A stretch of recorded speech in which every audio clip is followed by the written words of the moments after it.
दोस्तों, अगर सर्दियों की वजह से आपके जेट प्लांट के पौधे की पत्तियां पीली होकर नीचे गिर रही हैं और पौधा भी पूरी तरीके से डल और मुरझाया सा हो गया है और आप चाहते हैं कि आने वाले समय में आपका पौधा फिर से ग्रोथ करने लगे और काफ़ी हरा भरा घना हो जाए, तो उसके लिए दोस्तों आज के वीडियो में मैं आप लोगों के साथ में जेट प्लांट के लिए कुछ ऐसी फर्टिलाइजर्स को शेयर करूंगी।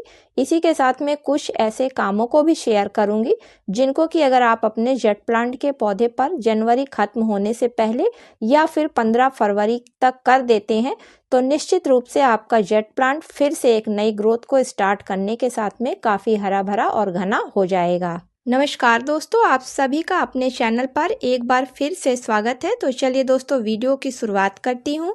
तो दोस्तों, jade plant good luck plant के नाम से भी जाना जाता है और जेट प्लांट जो है वो आउटडोर और इंडोर दोनों ही जगहों पर काफ़ी आसानी से चल जाता है। जेट प्लांट रात में कार्बन डाइऑक्साइड को एब्जॉर्ब करने वाला पौधा है। इसी के साथ में ये काफ़ी हार्डी पौधा होता है और जल्दी ना खराब होने वाला पौधा भी माना गया है। साथ ही साथ जेट प्लांट की आप एक छोटी सी कटिंग को किसी भी मौसम में बहुत आसानी से ग्रो कर सकते हैं। इसके अलावा बरसात के सीजन में जेट प्लांट की एक पत्ती से भी आप नया पौधा तैयार कर सकते हैं। साथ ही साथ जेट प्लांट को सुबह की 3 से 4 घंटे की धूप चाहिए होती है और 6 से 8 इंच के गमले में ये बहुत आसानी से ग्रो हो जाता है।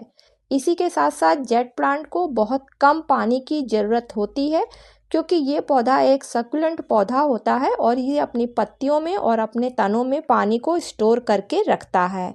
तो दोस्तों, अगर आपके जेट प्लांट की पत्तियां पीली होकर गिर रही हैं, पौधा अच्छी तरीके से ग्रोथ नहीं कर रहा है, तो उसके पीछे कई रीजन हो सकते हैं। जैसे कि पहला होता है कि जब मौसम में उतार चढ़ाव होता है तब भी जेट प्लांट की पत्तियां पीली होकर नीचे गिरती हैं, या फिर जेट प्लांट के पौधे को बहुत ज़्यादा पानी या बहुत कम पानी मिल जाता है तो भी इसकी पत्तियां नीचे पीली होकर गिरने लगती हैं। इसी के साथ साथ गर्मी के मौसम में इस पौधे की ग्रोथ रुक जाती है और पत्तियां पीली होकर नीचे गिरने लगती हैं, जो कि एक इसके साथ मेन समस्या होती है।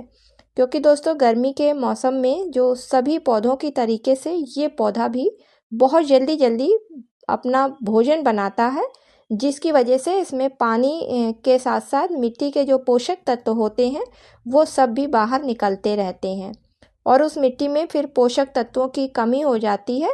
साथ ही साथ मिट्टी एल्कलाइन हो जाती है, जिसके कारण जो पौधा है उसकी रूट्स मिट्टी से पोषक तत्वों को अच्छी तरीके से नहीं ले पाती हैं और पौधे की पत्तियां पीली होकर नीचे गिरने लगती हैं। तो दोस्तों, जैसे ही फरवरी का महीना लगता है तो ये भी डोरमेंसी पीरियड से बाहर निकलकर अपनी ग्रोथ को स्टार्ट कर देता है। अब ये वही समय है कि जब हमें अपने जेट प्लांट को ऐसी फर्टिलाइजर देनी है जिससे कि हमारा जेट प्लांट अच्छी तरीके से ग्रोथ करे, साथ में जो उसमें पत्तियां निकल रही हैं वो पत्तियां चमकदार हों और पत्तियों की साइज भी काफ़ी बड़ी हो। चलिए दोस्तों, देखते हैं कि हमें अपने जेट प्लांट को कौन सी फर्टिलाइजर देनी है। तो चूँकि जेट प्लांट एक पत्तियों वाला पौधा है और जितनी भी पत्तियों वाले पौधे होते हैं उन सभी को नाइट्रोजन की काफ़ी ज़रूरत पड़ती है। तो जिनमें सबसे अधिक नाइट्रोजन पाई जाती है ऐसे पौधों को वही फर्टिलाइजर्स दी जाती है। तो अगर आपका पौधा 10 या 8 इंच के गमले में लगा हुआ है तो उसके लिए आप वर्मी कंपोस्ट खाद सबसे बेस्ट है इस समय देने के लिए सभी प्रकार के पत्ती वाले पौधों के लिए। तो लगभग 2 मुट्ठी के करीब आप वर्मी कंपोस्ट खाद को ले लें और उसमें आप 1 चम्मच फ्रेश चाय की पत्ती को मिला लें और दोनों चीज़ों को अच्छी तरीके से मिक्स करके फिर जेट प्लांट की मिट्टी में डाल दें।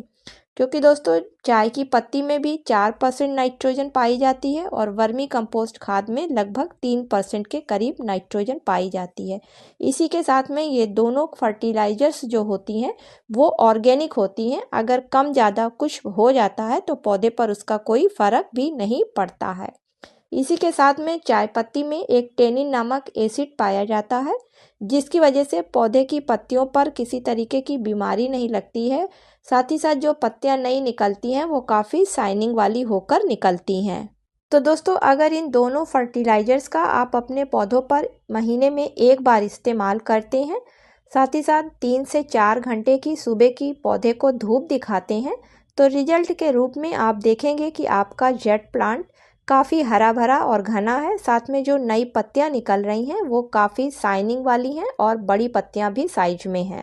उम्मीद करती हूँ कि आज का वीडियो आप लोगों को पसंद आया होगा। अगर दोस्तों पसंद आया हो तो इसे लाइक और शेयर करें। मिलती हूँ किसी अगले वीडियो में किसी नई जानकारी के साथ में। तब तक के लिए दोस्तों हैप्पी